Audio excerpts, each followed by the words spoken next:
मकसद जिसके लिए ये आए थे वो अब आपके सामने आ गया। NRO इन्होंने लेना था, NRO 2 अब इन्होंने खुद ही अपने आप को दे दिया है और इससे 1200 अरब रुपया इस कौम का ये हजम कर जाएंगे। पहले सारा पैसा हजम किया NRO 1 पे, ये दूसरा है अब।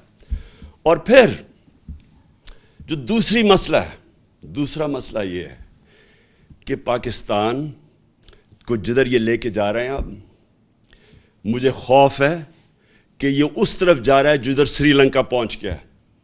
और वो मुझे खौफ ये है कि हमारे पास जिस तरह ये हमारी अब रेमिटेंसेस गिर रही हैं, हमारी 10% एक्सपोर्ट्स गिरी हैं पिछले महीने, जिस तरह ये ट्रेंड जा रही है, हमें खौफ ये है कि हमारे पास डॉलर नहीं होंगे कि हम अपना जिस तरह श्रीलंका अब तेल नहीं खरीद सकता।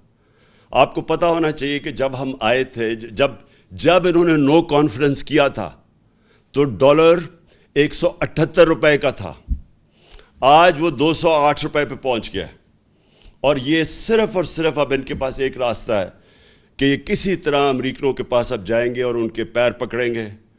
मिफ्ता इस्माइल पहुंच गया अमेरिकन एम्बेसडर के पास और उसने कहा कि जी हमारी मदद करें, किसी तरह हमें कोई रिलीफ दिलवा दें।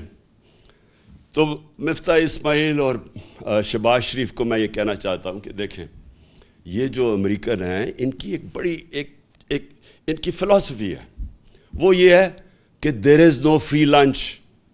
कोई चीज़ मुफ्त नहीं मिलती, हर चीज़ की कीमत होती है।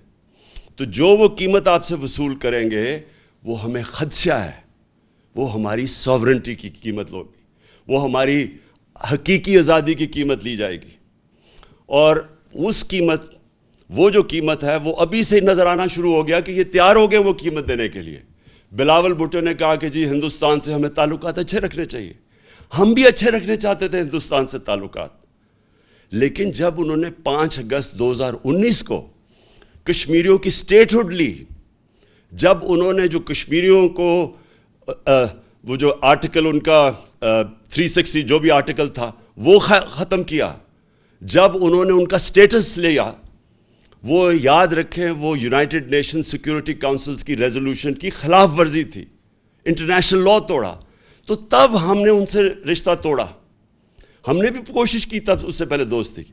तो अगर आज ये हिंदुस्तान से ताल्लुकात ठीक करते हैं तो ये याद रखें ये कश्मीरियों ने जो कुर्बानियाँ दी हैं वो सारी उनकी कुर्बानियों की कब्रों के ऊपर ये करेंगे। और दूसरी चीज़, एक और इनका मांडवी वाला उसकी स्टेटमेंट मैं देख रहा था, उसने कहा कि इसराइल से क्यों नहीं, हमें अपने मफादात का सोचना चाहिए। ये भी उसी एजेंडा का हिस्सा है जिससे ये रजीम चेंज की गई थी। वो यही है कि आप उस एजेंडे पे चलें जो हिंदुस्तान, इसराइल और जो अमेरिका चाहता है।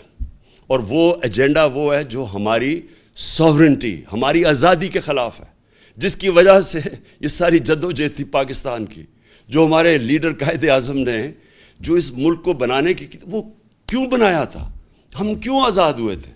तो अगर यही करना है कि जाके अपनी सारी नज़रिए को, उस सब को दफन करना है, इसलिए कि यहाँ मुल्क के ऊपर वो चोर और डाकू आ गए हैं जिनके सारे पैसे बाहर पड़े हैं, इनके अरबों डॉलर बाहर पड़े हुए हैं। जब चोरी करते हैं बाहर पैसा ले जाते हैं और फिर प्रेशर डाल के NRO ले लेते हैं। ये लोग जब तक हैं, मैं आज अब सारे पाकिस्तानियों का आप सबको कहना चाहता हूँ, अगर ये लोग इस मुल्क के ऊपर मुसल्लत रहे, ये सिर्फ तब रहेंगे कि इस मुल्क के सारे इदारों को दफन करेंगे, इस मुल्क के सारे इंसाफ के इदारों को दफन करेंगे। नैब तो हो गई दफन, FIO हो गई दफन, सरकारी नौकरों को आपने देख लिया कि इन्होंने कैसे भर्तियाँ चेंज की हैं, मेरिट ख़त्म हो गई। जो इन्होंने पुलिस का इस्तेमाल किया आपके सामने है कि जिस तरह इन्होंने पुलिस से जुल्म करवाया, जिस तरह की FIRs कटवाई, हमारे ऊपर ब्लास्फेमी के केस कर दिए। कभी रियासत अपनी शहरियों पे ब्लास्फेमी का केस नहीं करती, ये इन्होंने कर दिया। अब 8 FIR मेरे ऊपर है, हमारे सारे लोगों के ऊपर है। नोम चॉम्स्की जो दुनिया के बड़े इंटेलेक्चुअल समझे जाते हैं, उनका आज पढ़ ले स्टेटमेंट। उन्होंने शहबाज शरीफ को ख़त लिखा है कि ये आप सारे इंसानी हकूक़ की खिलाफ वर्जी, आप जमहूरियत तबाह कर रहे हैं अपने मुल्क की। और ये रह गए तो ये जमहूरियत, एक जमहूरियत का जितना भी जो जिसके ऊपर जमहूरियत खड़ी हुई है, सब ख़त्म करेंगे।